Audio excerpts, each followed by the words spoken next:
Why, when, and how to abolish the United States. Mencius Moldbug. July 3, 2007. Unqualified Reservations. Narrated by Skeptical Waves. Why, when, and how to abolish the United States.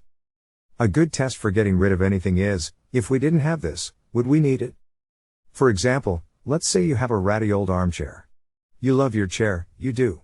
It was a new chair once and fine, it reclines, and you have spent many cool evenings ensconced in it, drinking Henry Weinhardts and munching Pringles, maybe indulging in a few controlled substances and watching liquid TV. Yes, the chair is that old.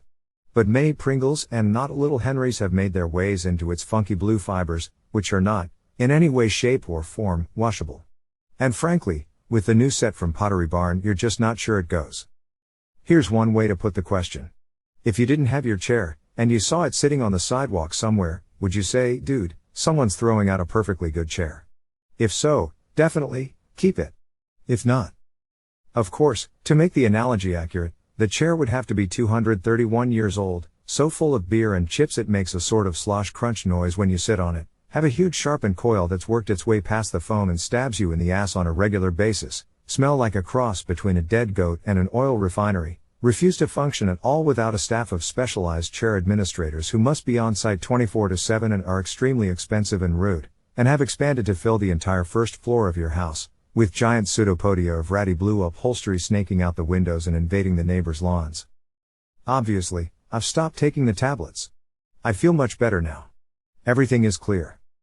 If Central North America, a wonderful place full of awesome people, consisted of 48 perfectly normal countries which related to each other much the way present management relates to Canada, except maybe without the immigration nonsense, what would happen? Would we be reduced again to bondage under the steely paw of the British Lion? Would the French invade, or the Russians, or the Mexicans? Would armored spearheads strike northward from Juarez, not stopping until they refilled their radiators with the clean, cold waters of Lake Superior? Or would our children, without a Department of Education, be uneducated?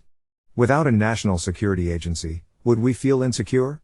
Without a Department of Energy, would our cars stop running? Without a State Department, would we? Does anyone even know? Your mileage may of course vary. But I think this answers the why. The when is also pretty obvious. That leaves how. Unfortunately, I'm pretty sure it's impossible to abolish the United States. I think there will still be a United States in 2076, 2176, 2776, and 3776. I don't see any way around this at all. And if there is a way, it is probably pretty nasty, because let's face it, these guys, whatever we think of them, have some impressive explosives. So I think it makes sense to think about plans that, A, don't involve blowing shit up, B, are actually practical, and C, otherwise come as close as possible to abolishing the United States.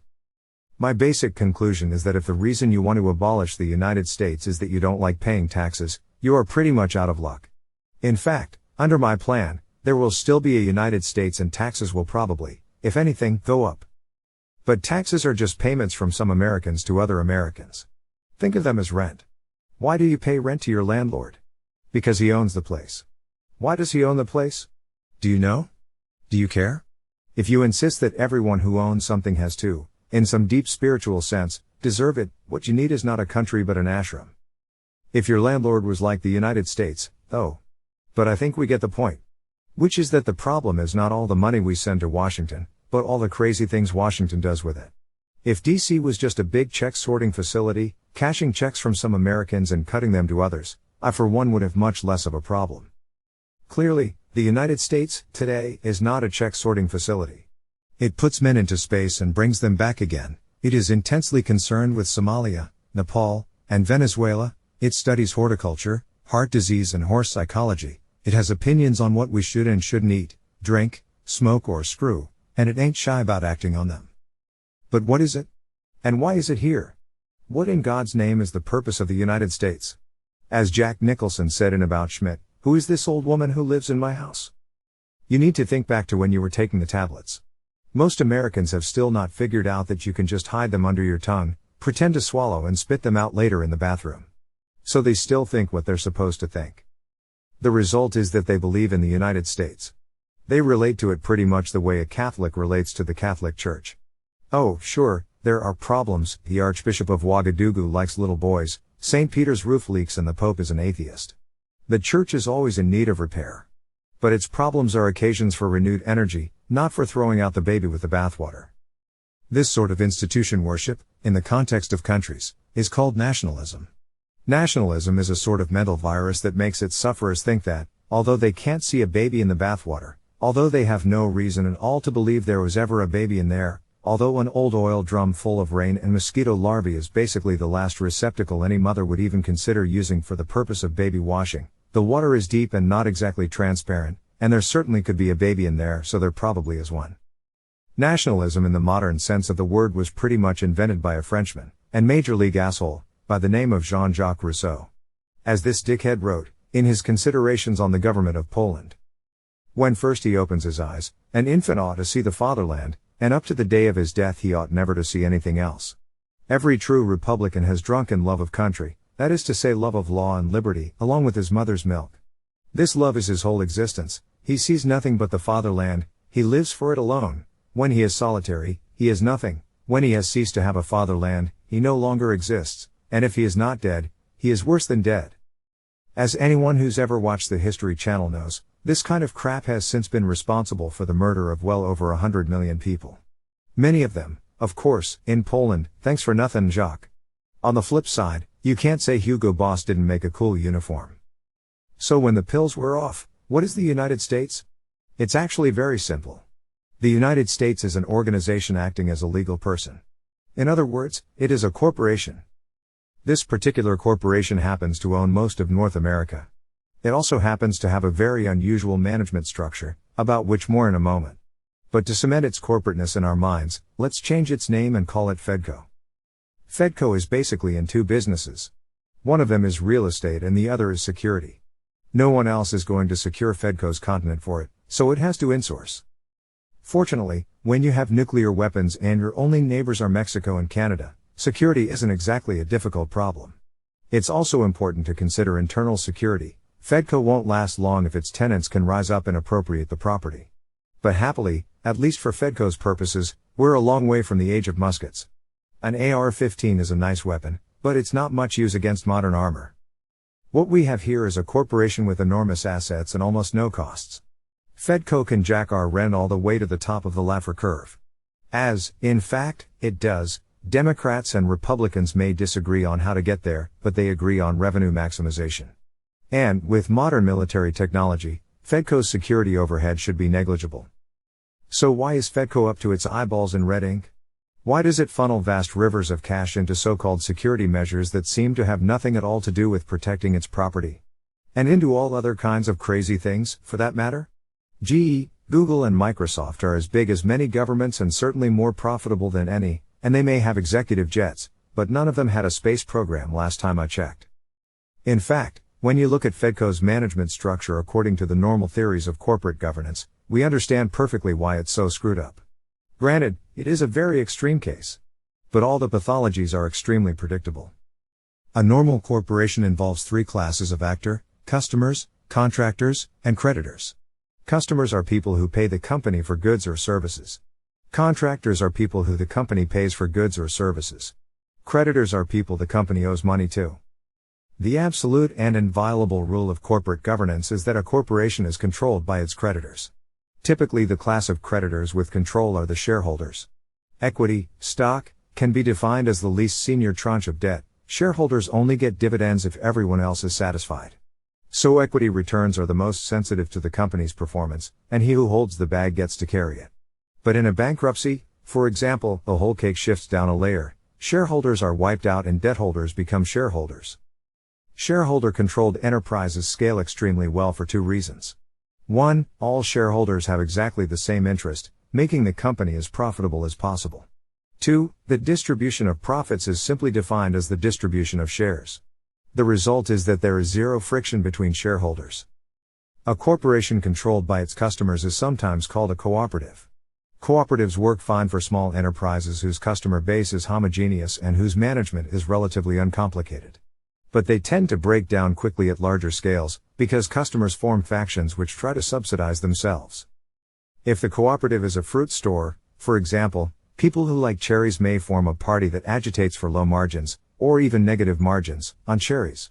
It's easy to make this up by jacking up the price of peaches, and if there are more cherry lovers than peach lovers, this is exactly what will happen. The result is that people start screaming at each other and the whole enterprise explodes, the usual fate of cooperatives. One of the many strange ideas associated with nationalism is something called democracy, which argues that Fedco should be a cooperative. According to democratic doxology, cooperatives provide the best customer service, because customers vote for better service. Almost every intelligent person in the world today accepts this idea as sensible and obvious, but the same could once have been said for the divine right of kings.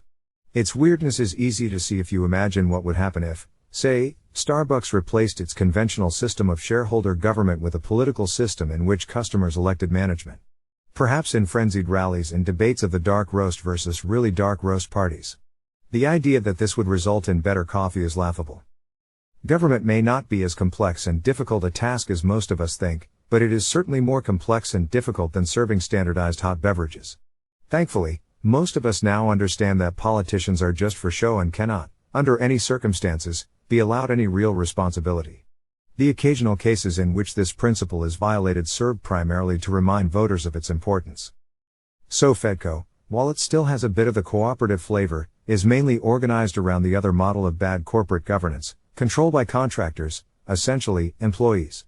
To be exact, most of Fedco's decisions are made by its civil service. As a general rule, an employee-controlled enterprise will never, ever be profitable. In fact, even its bondholders are lucky if they see any payments. The primary interest of contractors is, first, if they can get away with it, in distributing profits to their own pockets, and second, if they can't, in expanding or at least protecting their own power bases. They will make as much work for themselves as they can get away with. Of course, even the CEO of a company is a contractor. This is why corporations have boards, who work for the shareholders. In my opinion, it's an abuse to have any corporate employees, even the CEO, on the board. If you combine a shareholderless governance model with an enormous revenue stream, you have the perfect recipe for massive and permanent inefficiency and incompetence, and an enormous overgrowth of pointless, self-serving tasks. This is exactly what we see in Fedco. Of course, it could just be a coincidence. The solution, in my humble opinion, is to make Fedco work like a normal corporation. This can be done by abolishing its current management structure and retaining all the rights of and limitations on the existing United States, replacing its political system with shareholder-based governance. A Fedco managed by its shareholders will naturally tend to devolve into a check processing center, with a small expenditure on security. If you're spending more than $10 billion a year to secure the US, you're probably spending too much. Fedco can streamline itself further by delegating all tax collection to the now quasi-independent states. Its shareholders care about the quantity of their dividends, not how they are raised. I suspect the Laffer maximum probably involves a lower, flatter and simpler taxation structure, but I'm just guessing. The only problem is that Fedco, at present, has no shareholders, though many creditors. Converting Fedco from a gift of Providence, a light for the ages, a city on a hill, into an ordinary money-grubbing corporation, requires a complete equity restructuring. Who owns Fedco? Frankly, I would be happy to undertake the responsibility. This would make me King Mencius I, a position I believe is ideally suited for my temperament and skills. The only question would be who got to peel my grapes. However, the purpose of any such restructuring is for it to happen. Therefore, the general principle of equity distribution is that equity should be distributed to the individuals most in a position to bring about the reboot. For example, recipients of Fedco entitlement payments, such as Social Security, Medicare, and so forth, are excellent candidates for equity ownership, as their political power is proven. These individuals are unlikely to vote for any plan that shrinks their checks.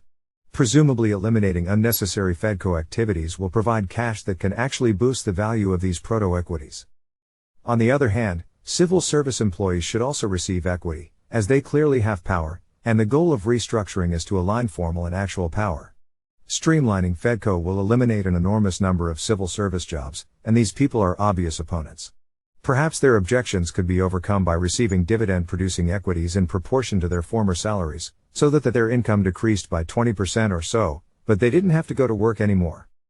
There are also influential parties, such as journalists, professors, and so on, who are not part of the civil service proper, but seem to have some influence on public opinion. They, too, should have a stake in the new world of Fedco. Or they can donate it to the charity of their choice. Many voters think of Fedco as primarily a charitable organization. And it's certainly true that Fedco does many charitable deeds, although, as John Bright once said, he had often known Parliament to do a good thing, but never just because it was a good thing. Eliminating direct involvement in charity, and replacing it with Fedco shares owned by charities, is an excellent way to separate philanthropy from its ulterior political motivations. Lastly, of course, Fedco shares could be distributed to voters themselves. However, I suspect that after the above there will be not much left to go around. Politics in the US today is a game of the powerful, and if you actually want to abolish politics, you have to deal with the existing power structure rather than the ideal form it pretends to be. There is one very large problem that the above ignores: the bizarre and clearly terminally ill monetary system run by Fedco itself. Clearly, Fedco cannot pay dividends in its own corporate scrip.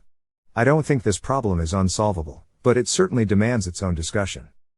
A happy July 4th to all readers, in the US and outside it.